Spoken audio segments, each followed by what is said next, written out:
अच्छा, अस्सलाम वालेकुम बच्चों। तो हम डिस्कस कर रहे थे नम्स के एमसीक्यूज, तो फिजिक्स पोर्शन। अच्छा बच्चों, ये जो एमसीक्यूज हैं ये बच्चे मुझे सेंड कर रहे हैं। सो अगर ऑप्शंस में कोई वेरिएशन हो तो वो हो सकता है। मतलब एक बच्चे से मैं पूछता हूँ तो वो कोई और ऑप्शन बताता है, दूसरे से कंफर्म करते हैं तो वो और ऑप्शन बताता है। सो क्वेश्चन और उसका करेक्ट आंसर वो ठीक होगा, दीगर ऑप्शंस में हो सकता है कि चेंजिंग हो, क्योंकि डिफरेंट बच्चे बता रहे हैं तो कोई कुछ बताता है, कुछ कुछ बताता है। अभी मुझे किसी ने बताया था कि रेजिस्टिविटी के बारे में क्वेश्चन आया था उसका यूनिट, लेकिन फिर किसी ने कमेंट किया कि वो कंडक्टेंस के बारे में था, तो हमने उसे करेक्ट करके कंडक्टेंस कर दिया। क्वेश्चन नंबर 11 था कि unit of conductance is the ऐसा unit of conductance is siemens, और पर ओहम भी कहते हैं इसको। तो कंडक्टेंस है तो इसका यूनिट होगा पर ओहम। अगर रेजिस्टिविटी था तो मैंने उसका यूनिट पहले ही बता दिया।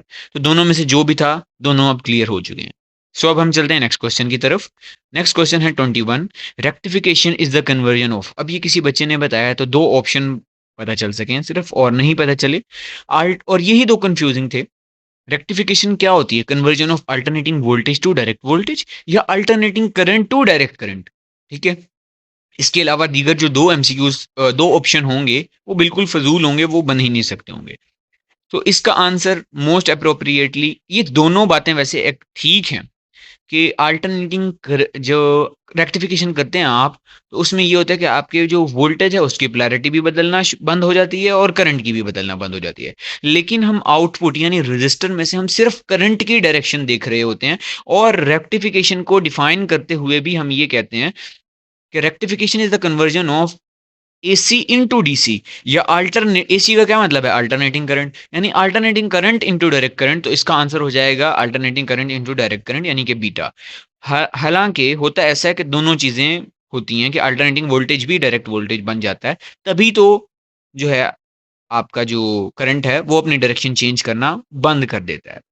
सो एक्चुअल में दोनों बातें होनी होती हैं, लेकिन हमने किस तरह डिफाइन किया है रेक्टिफिकेशन को कि करंट, बेसिकली आप क्या चाहते हो कि जो भी हो आपको उससे सरोकार नहीं, आप चाहते हो कि करंट की जो डायरेक्शन है वो रजिस्टर या आउटपुट में सेम रहे।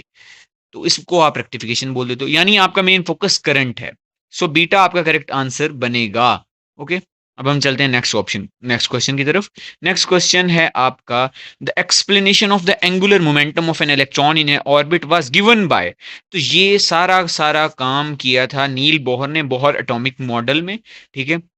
तो आई गेस कोई बच्चा कह रहा था कि यहाँ पर डी ब्रॉगली भी ऑप्शन में था।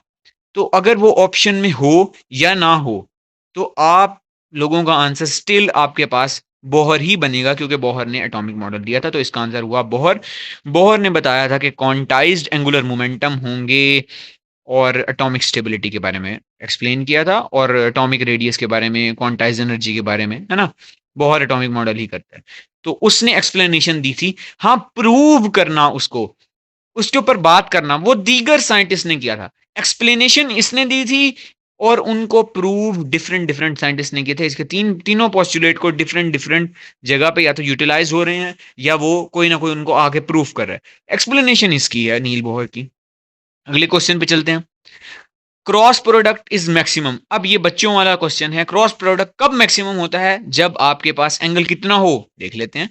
जब आपके पास एंगल 90 डिग्री हो, तो यानी कि A B, A cross B का क्या मतलब है? ए बी साइन थीटा, और साइन थीटा मैक्सिमम तब होता है जब एंगल 90 डिग्री हो। सो इसका आंसर हो गया alpha. The magnitude of the cross product is maximum when the angle is 90 degree, that is the vectors are perpendicular. इसका मतलब क्या कि जब वेक्टर परपेंडिकुलर होंगे तो आपके पास क्रॉस प्रोडक्ट मैक्सिमम होगा। इसका आंसर फिर क्या हुआ? Alpha is the right answer. तो question number 24, the relation of the angular acceleration, formula लिखा हुआ है, ये वेक्टर के फॉर्म में लिखा हुआ है फॉर्मूला। ठीक है। इसके ऊपर यहाँ पे वेक्टर साइन डालना पॉसिबल नहीं था, तो मैं आपको वैसे ही बता रहा हूँ कि ये वेक्टर वेक्टर फॉर्म में लिखा हुआ है। The angle between tangential and angular acceleration is, ये सिंपल सी बात है, आपको पता है कि टेंजेंशियल एक्सेलरेशन टेंजेंट के अलोंग होगी, और angular acceleration axis of rotation के अलोंग होगी। तो ये दोनों, एक एक है टेंजेंशियल क्वांटिटी, एक क्या है? Axial quantity. तो ये एक दूसरे के परपेंडिकुलर होती हैं, यानी इनमें होगा angle 90 degree. In the circular motion linear acceleration या tangential acceleration is perpendicular to angular acceleration, hence the angle 90 degree. मैंने आपको बताया एक टेंजेंशियल क्वांटिटी है, या लीनियर क्वांटिटी बोल लो, और एक एक्सियल क्वांटिटी है। तो इनमें एक्सियल और टेंजेंशियल क्वांटिटीज में एंगल 90 डिग्री हुआ करता है। आगे चलते हैं। For induced EMF which of the following is necessary. Induced EMF के लिए आपको फेरेडे लॉ ने बताया था कि time rate of change of flux करवा दो, यानी simply cause of induced EMF is change in flux. पहला ऑप्शन देखो, flux linked with the coil, कहता है कि फ्लक्स कॉइल से लिंक हुआ पड़ा है। अब ये लाजमी नहीं है कि फ्लक्स लिंक होके बदल भी रहा होगा, तो अल्फा इनएक्यूरेट हो गया, गलत हो गया। कहता है बीटा कहता है change in flux linked with the coil, कहता है जो फ्लक्स आपने लिंक किया हुआ है ना कॉइल से, उसको चेंज करवा दो। तो ये बात बिल्कुल ठीक है, फेरेडेज लॉ के अकॉर्डिंगली ही चल रही है। चार्ली में कहता है flux should not link with the coil. भाई जब फ्लक्स लिंक ही नहीं होगा तो चेंज कैसे होगा? चार्ली गलत। Can constant flux through the coil, कहता है कि कांस्टेंट फ्लक्स, फ्लक्स को कांस्टेंट कर दो यानी फ्लक्स में चेंज ही नहीं आ रहा, तो ईएमएफ भी इंड्यूस नहीं होगी, डेल्टा भी गलत। तो beta is the correct answer. Change of the flux linked through the coil. According to Faraday's law EMF is only induced when there is change in the magnetic flux through the coil. ठीक हो गया, तो इसका answer क्या हुआ? Beta is the correct answer.